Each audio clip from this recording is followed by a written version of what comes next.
اعوذ باللہ من الشیطان الرجیم بسم اللہ الرحمن الرحیم۔ شروع اللہ کے پاک نام سے جو بڑا مہربان اور نہایت رحم کرنے والا ہے۔ محترم دوستو، حضرت خالد بن ولید رضی اللہ تعالیٰ عنہ کی زندگی کے حالات پر مبنی قسط نمبر 13 میں آپ سب کو ایک مرتبہ پھر سے خوش آمدید۔ ابو سفیان اس بھیانک منظر کو برداشت نہ کر سکا تھا۔ وہ پہلے ہی منہ پھیر کر جا چکا تھا۔ اس نے اپنے دو ساتھیوں سے کہا کہ اسے یقین نہیں آ رہا کہ رسول اللہ صلی اللہ علیہ وسلم زندہ ہیں۔ خالد نے دور سے کسی اور کو دیکھ کر سمجھ لیا ہوگا کہ وہ محمد ہیں۔ کسی نے ابو سفیان سے کہا۔ ابو سفیان یہ کہہ کر کہ وہ اپنی آنکھوں سے دیکھ کر آتا ہے، اس تنگ سے درے کی طرف چلا گیا جہاں سے خالد اپنے سواروں کو واپس لایا تھا۔ وہ ایسی جگہ جا کھڑا ہوا جہاں سے اسے مسلمان بیٹھے ہوئے نظر آ رہے تھے۔ محمد کے پیروکاروں، ابو سفیان نے بلند آواز سے کہا، کیا تم میں محمد زندہ ہے؟ رسول کریم صلی اللہ علیہ وسلم نے آواز سنی تو اپنے ارد گرد بیٹھے ہوئے مسلمانوں کو اشارہ کیا کہ وہ خاموش رہیں۔ ابو سفیان نے اپنا سوال اور زیادہ بلند آواز سے دہرایا۔ اب بھی اسے کوئی جواب نہ ملا۔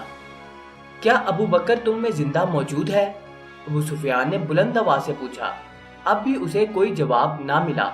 3 بار پوچھنے کے باوجود بھی مسلمان خاموش رہے۔ کیا عمر زندہ ہے؟ ابو سفیان نے پوچھا۔ اب کے بھی مسلمانوں نے خاموشی اختیار کیے رکھی۔ ابو سفیان نے گھوڑے کو گھمایا، اس کے نیچے دیکھا۔ قریش کے بہت سے آدمی رسول اکرم صلی اللہ علیہ وسلم کے متعلق صحیح خبر سننے کو بے تاب کھڑے تھے۔ اے اہل قریش، ابو سفیان نے چلا کر اعلان کیا، محمد مر چکا ہے، ابو بکر اور عمر بھی زندہ نہیں۔ اب مسلمان تمہارے سائے سے بھی ڈریں گے۔ خوشیاں مناؤ، ناچو۔ اہل قریش ناچنے اور ہلڑ مچانے لگے، لیکن گرجتی ہوئی ایک آواز نے انہیں خاموش کر دیا۔ اے خدا کے دشمن! درے کی بلندی سے حضرت عمر رضی اللہ تعالیٰ عنہ کی آواز گونجی، اتنا جھوٹ نہ بول۔ وہ تینوں زندہ ہیں جن کے نام لے کر تو انہیں مردہ کہہ رہا ہے۔ اپنے قبیلے کو دھوکہ مت دے، تجھے تیرے گناہوں کی سزا دینے کے لیے ہم سب زندہ ہیں۔ ابو سفیان نے طنزیہ کہا لگایا اور بلند آواز سے بولا، ابن الخطاب، تیرا خدا تجھے ہم سے محفوظ رکھے، کیا تو اب بھی ہمیں سزا دینے کی بات کرتا ہے؟ کیا تو یقین سے کہتا ہے کہ محمد زندہ ہے؟ اللہ کی قسم، ہمارے نبی زندہ ہیں۔ حضرت عمر رضی اللہ تعالیٰ عنہ بن خطاب کی آواز جواب میں گرجی، اللہ کے رسول صلی اللہ علیہ وسلم تمہارا ایک ایک لفظ سن رہے ہیں۔ عربوں میں یہ رواج تھا کہ ایک مارکہ ختم ہونے کے بعد دونوں فریقوں کے سردار یا سالار ایک دوسرے پر تانوں اور بھپتیوں کے تیر برسایا کرتے تھے۔